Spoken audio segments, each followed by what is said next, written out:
ठीक है, देखो थोड़ा गड़बड़ हो गया रिकॉर्डिंग करते वक्त। देखो, एक सम है 312 रुपये, जो कि डिवाइड करते हैं हम लोग किस में, 100 बॉयज़, 100 बॉयज़ और गर्ल्स, बॉयज़ और गर्ल्स मिला के 100 हैं, such that each boy gets 3.6 rupees, each girl gets 2.4 rupees. तो नंबर ऑफ बॉयज़ कितने होंगे? इसके लिए हम लोगों को एलिगेशन का अप्लाई करना है। एलिगेशन का अप्लाई हम लोगों को कैसे करना है, हम लोगों ने देखा था पिछले वीडियो में। तो इसका मीन निकालना है, एवरेज निकालना है। अगर 312 रुपये में डायरेक्टली बॉयज़ और गर्ल्स को ना देख के डायरेक्ट 100 लोग ही एज्यूम करूं, मानूं कि 100 लोग ही हैं, तो 312 डिवाइडेड बाई 100 तो कितना हो जाएगा, 3.12। ठीक है, तो 3.12 हो गया बीच वाला वैल्यू, और ये वाला तो दिया ही गया होगा, बॉयज़ का 3.60 और ये वाला गर्ल्स का 2.40। ठीक है, डिफरेंस आएगा 0.42, इसमें डिफरेंस आएगा 0.72। 24 × 2 0.48 और ये वाला × 3। तो ये जो रेशियो आया, ये है बॉयज़ का इतना यूनिट्स है, नंबर ऑफ बॉयज़, और ये है नंबर ऑफ गर्ल्स। तो 3 + 2 हम लोग बोल सकते हैं कि 5 यूनिट्स है 100 जन, क्वेश्चन में दिया गया होगा। तो एक यूनिट कितना होगा, 20। तो बॉयज़ कितने हुए, 20 × 3 60, और गर्ल्स कितनी हुई, ऑब्वियसली 40। इसी तरह का एक और क्वेश्चन देखते हैं, तो हम लोगों का क्लियर हो जाएगा। ए सम ऑफ 36.9, 36 रुपये 90 पैसे, ठीक है, is made up of 180 coins which are इधर 10 पैसे और 25 पैसे। ठीक है, 10 पैसे और 25 पैसे कॉइन्स। द नंबर ऑफ 25 पैसे कॉइन्स कितने हैं? ठीक है, देखो, हाँ, वहाँ पे बॉयज़ और गर्ल्स थे, यहाँ पे 10 पैसे और 25 पैसे के कॉइन्स हैं। वहाँ पे दोनों को मिला के 100 लड़के और लड़कियाँ मिला के स्टूडेंट्स कितने थे, 100। तो इसमें 10 पैसे और 25 पैसे के कॉइन्स मिला के होंगे 180। ठीक है, तो उसमें जो अमाउंट था हम लोग 100 जनों में बांट दे रहे थे, जिससे कि हम लोगों का ये मीन वैल्यू निकल जाए। ठीक है, उसी तरह हम लोग इस रुपीज़ के अमाउंट को भी 180 कॉइन्स में बांट देंगे। ठीक है, तो 180 जो कॉइन्स हैं वो या तो 10 पैसे के हैं या फिर 25 पैसे के हैं। तो हम लोगों को ऐसा नहीं करना है कि 36.9 डिवाइडेड बाई 180, नहीं, हम लोगों को पैसे में ही कैलकुलेट करना है। तो 3690 हो गए, ये वाला 180 हो गए। ठीक है, तो 18 × 10 180, 18 × 2 36, 1800 18.5।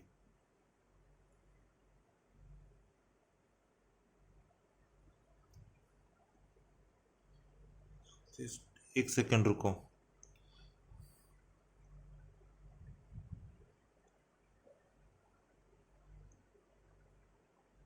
ऐसे कैसे हो गया भाई?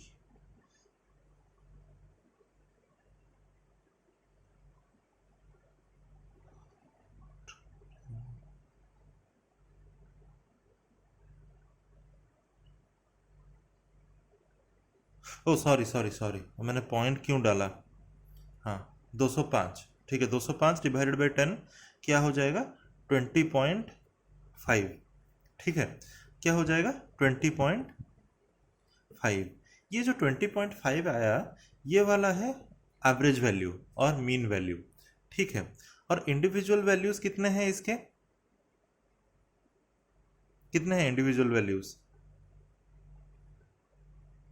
जैसे कि उसमें दिया गया था कि बॉयज़ हैं और गर्ल्स हैं, उसी तरह इसमें दिया गया है 10 पैसे हैं और 25 पैसे हैं।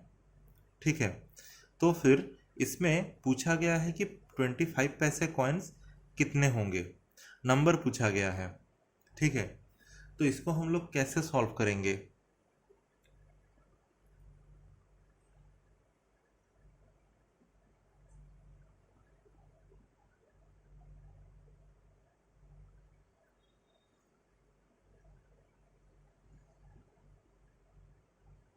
देखो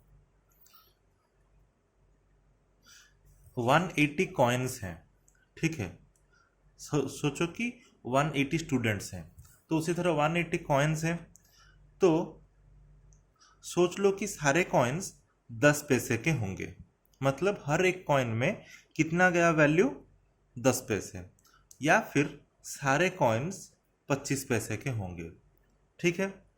लेकिन ये एक्सट्रीम में हम लोग सोच रहे हैं। बीच वाला रास्ता क्या है कि कुछ जो भी हो, 10 पैसे हो, 25 पैसे हो, 50 पैसे हो, ये हम लोगों को नहीं सोचना है। हम लोग सोचना है कि 180 कॉइन्स थे, तो उसमें से हम लोग काउंट किए तो हम लोगों को पता चला कि 20.5। तो इस हिसाब से एवरेज कॉइन्स का वैल्यू कितना होगा, 20.5 पैसे, ठीक है। तो ये डिफरेंस कितना आया, 10.5। ये डिफरेंस कितना आया, 4.5। तो ये डिफरेंस कितना आएगा, 21, और ये 5 से मैंने काटा, ठीक है। तो 9:21। अब उसी तरह 9 क्या है, 9 यूनिट्स 10 पैसे का कॉइन्स, 21 यूनिट्स 25 पैसे का कॉइन्स, तो 21 + 9 30 यूनिट्स। 30 यूनिट्स कितने होंगे, 180। एक यूनिट कितना होगा,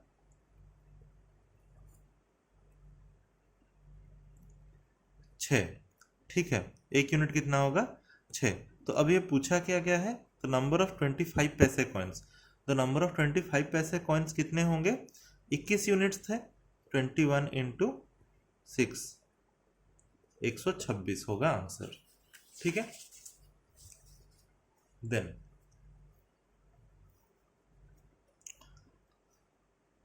इफ a = 8 when b = 2, ये वाला एक कंडीशन है। Find a when b = 5 where a varies directly as b², where a varies directly as b²। देखो जब b 2 हो रहा है तो a 8 हो रहा है, तो वो पूछ रहा है कि जब b 5 हो तो a का वैल्यू कितना होगा, ठीक है। ये ऐसे नहीं करना है कि हाँ b 5 हो जा रहा है तो b इंक्रीज कर रहा है कितने टाइम्स, 2.5 टाइम्स या फिर 2.75 टाइम्स, तो a कितना इंक्रीज कर रहा है, ये नहीं। क्योंकि उसने कंडीशन दिया हुआ रखा है कि a varies directly as b²। तो हम लोगों को क्या करना है, a varies directly as b² directly proportional to, तो a इक्वल टू कितना होगा, k एक कांस्टेंट है और b², ठीक है।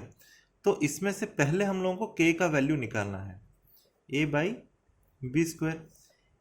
a दिया गया है 8, b दिया गया है 2, 2 का स्क्वायर 4, तो k का वैल्यू कितना निकला, 2।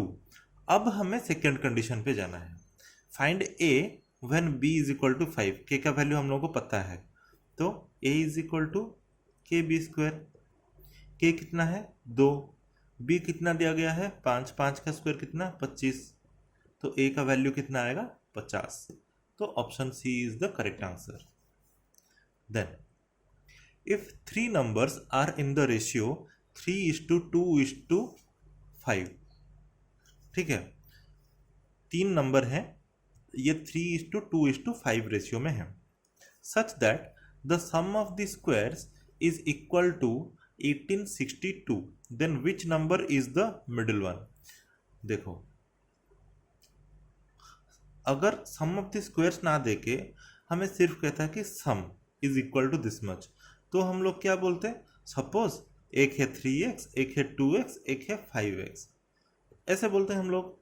लेकिन यहाँ पे बोला गया है कि स्क्वायर है, सम ऑफ द स्क्वायर्स है, तो यहाँ पे सिली मिस्टेक क्या होता है कि हम लोग ज़्यादा करके क्या करते हैं, अच्छा स्क्वायर दिया गया है तो हम लोग क्या करेंगे, 3x² + 2x² + 5x², और जल्दी में 3 + 2 5 + 5 10x², तो हम लोग क्या करते हैं, अच्छा तो 10x² = 1862, ऐसे हम लोग कर देते हैं। ये वाला गलत है क्योंकि होल स्क्वायर होगा, 3x का होल स्क्वायर, 2x का होल स्क्वायर, 5x का होल स्क्वायर, तो कितना होगा, 9x² + 4x² + 25x²।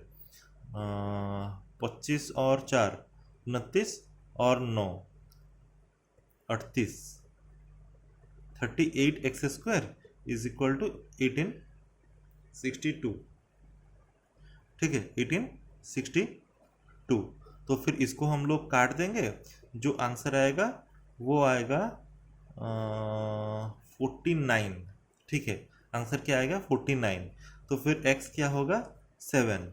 तो अब पूछा गया है which number is the middle one. Middle one क्या है, यूनिट कितना है 2 यूनिट। ठीक है, तो 2 यूनिट अगर दिया गया होगा तो 2 इंटू 7 दैट इज 14। ठीक है, that is 14। Next, two natural numbers whose sum is 84 cannot be in the ratio। देखो, दो अलग अलग क्वांटिटी है x और y, जिनको हम लोग अगर मिलाएंगे तो वो 84 होगा। ठीक है, can not be in the ratio. ये कैसे हम लोगों को पता चलना चाहिए, देखो 5+5:7 मतलब एज्यूम करो कि ये x है ये और y है, 5+7 12 हो रहा है। 12 और 84 का कुछ रिलेशन बन रहा है। 12 इंटू 7 84, 13 + 8 21, 21 और 84 का रिलेशन बन रहा है। 21 चौके 84। फिर 1:3, 1 + 3 कितना होगा 4, 4 से तो ये डिविजिबल होगा ही, लेकिन 3 + 2 5, तो ये 5 से डिविजिबल नहीं होगा। तो हम लोगों का आंसर है D. Okay, next question, the ratio of income of P and Q is 3:4. The ratio of their expenditure is 2:3. If both of them save 6,000, the income of P is। देखो P है Q है, इनका income का ratio कितना है 3:4 है। Okay, expenditure का ratio कितना है 2:3 है। दोनों सेव कितने करते हैं 6,000। ठीक है, if both of them saves 6,000। अब देखो ओल्ड स्कूल मेथड में हम लोग कैसे करते हैं, इसको 3x मान लेते हैं, इसको 4x मान लेते हैं। यहाँ पे सिली मिस्टेक मत करना, ये 2x और 3x नहीं होगा। ठीक है, क्योंकि ये एक्सपेंडिचर है। जब हम लोग रेशियो में क्या हम लोगों ने बेसिक में पढ़ा है कि जो भी लेंगे सेम चीज़ होनी चाहिए। ठीक है, यहाँ पे 3 गाय होंगी तो यहाँ पे भी 4 गाय ही होंगी रेशियो में। ठीक है, 3 गाय का रेशियो 4 बैल के रेशियो के साथ हम लोग कंपेयर नहीं कर सकते। तो 3x होगा और ये 4x होगा। तो उसी तरह ये वाला होगा 2y, ये वाला होगा 3y। अब हम लोगों को पूछा गया है if both of them save 6,000। अच्छा, इनकम से अगर हम लोग एक्सपेंडिचर निकाल दें, ठीक है, तो हम लोगों का क्या आएगा सेविंग्स आएगा। ओके, तो 3x - 2y is equal to 6,000, 4x - 3y is equal to 6,000। ठीक है, अब क्या करना है हम लोगों को कि इसको सॉल्व करना है। इसको हम लोगों को सॉल्व करना है। कैसे सॉल्व करेंगे, मल्टीप्लाई कर लेते हैं। ठीक है,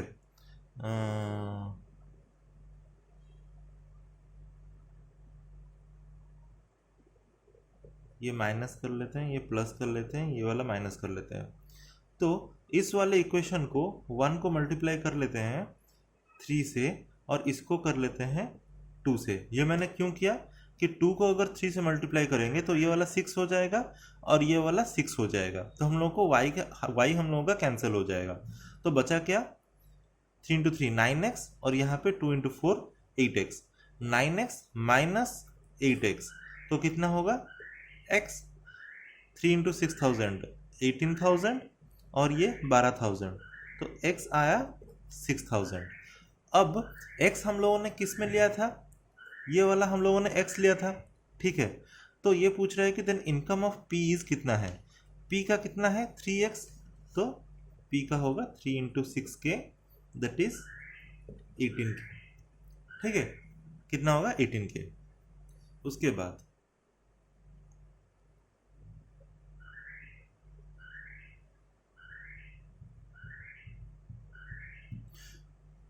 ये वाला क्वेश्चन बिल्कुल सेम है ये पिछले वाले की तरह, जिसमें कि हम लोगों ने किया था।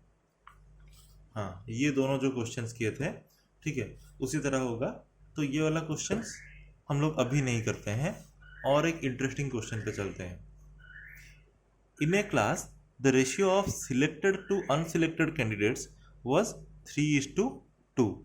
If 20 less had applied and 40 less had selected, the ratio of selected to unselected would have been 1:3. How many candidates had applied?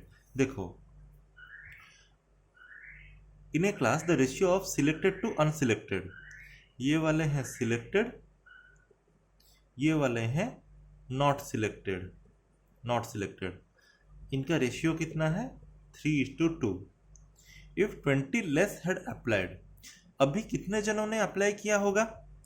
3 select हुए हैं और 2 सिलेक्ट नहीं हुए हैं, तो कितने जनों ने अप्लाई किया था? 5 जन। ठीक है, तो इसको हम लोग x से मल्टीप्लाई करते हैं, x यूनिट से। तो सपोज ये 3x था और ये 2x था, तो 5x टोटल अप्लाई कर चुके हैं। ठीक है, अब वो बोल रहा है कि अगर 20 लोग कम अप्लाई करते, इफ 20 लेस हैड अप्लाइड, मतलब 5x लोगों ने एज्यूम करो कि अप्लाई किया था, उससे 20 माइनस कर दो। ठीक है, एंड 40 लेस सिलेक्टेड कितने लोग हुए हैं यहाँ पे 3x, इसमें से भी अगर हम लोग 40 निकाल दें, माइनस कर दें, the ratio of selected to unselected would have been 1:3। तो बोल रहा है कि इतना सब अगर झोल-झाल हम लोग करेंगे, उसके बाद क्या रेशियो बनता है 1:3। ठीक है, मतलब सिलेक्टेड 1 यूनिट होगा, नॉट सिलेक्टेड 3 यूनिट होगा। ठीक है, देखो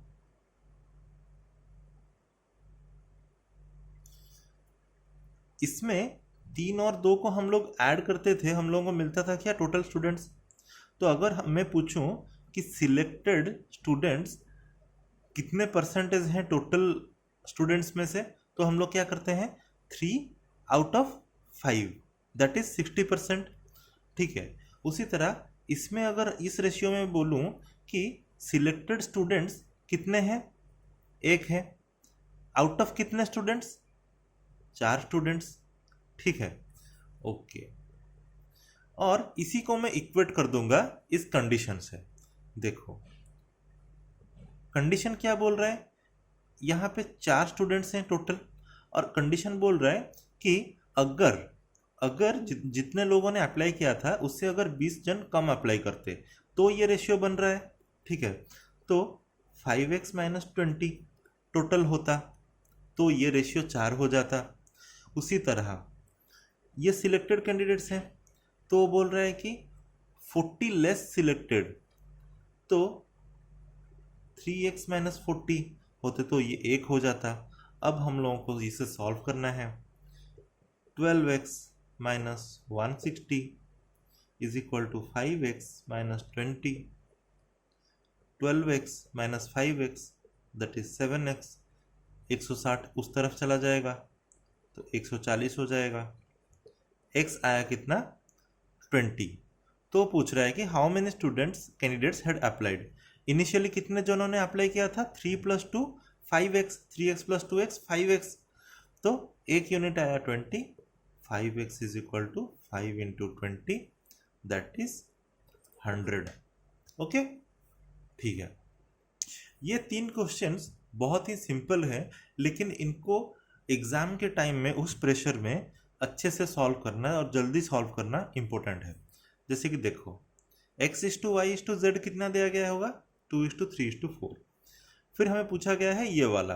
ठीक है, तो ये वाला कितना होगा x/y 2/3 y/z 3/4 4/2।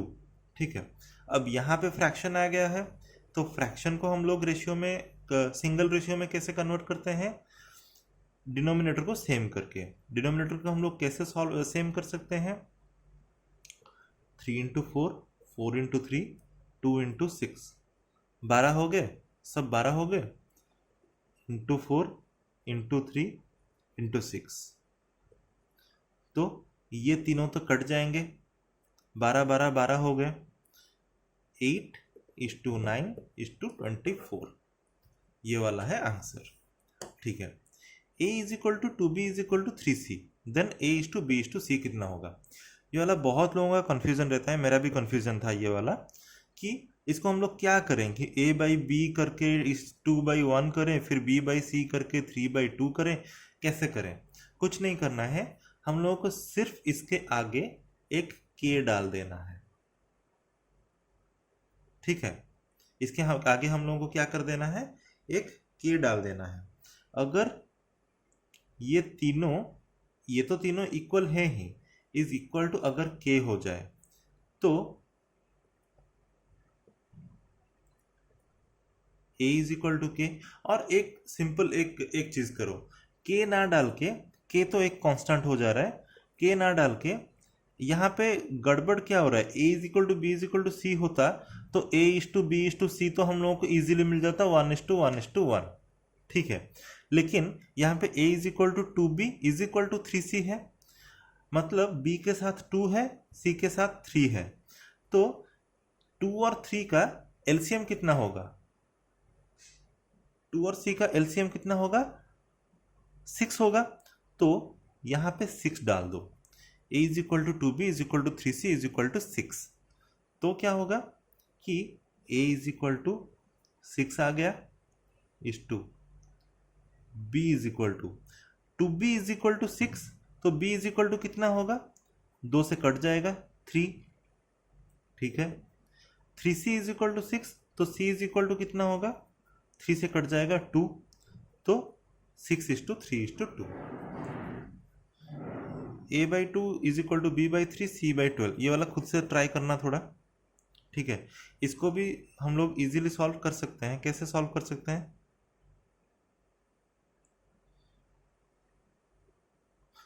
ये वाला ट्राई करो, नहीं तो नेक्स्ट वीडियो में हम लोग इसको डिस्कस करेंगे। ठीक है, एक हिंट देता हूं, इसमें भी एलसीएम ही लेना है।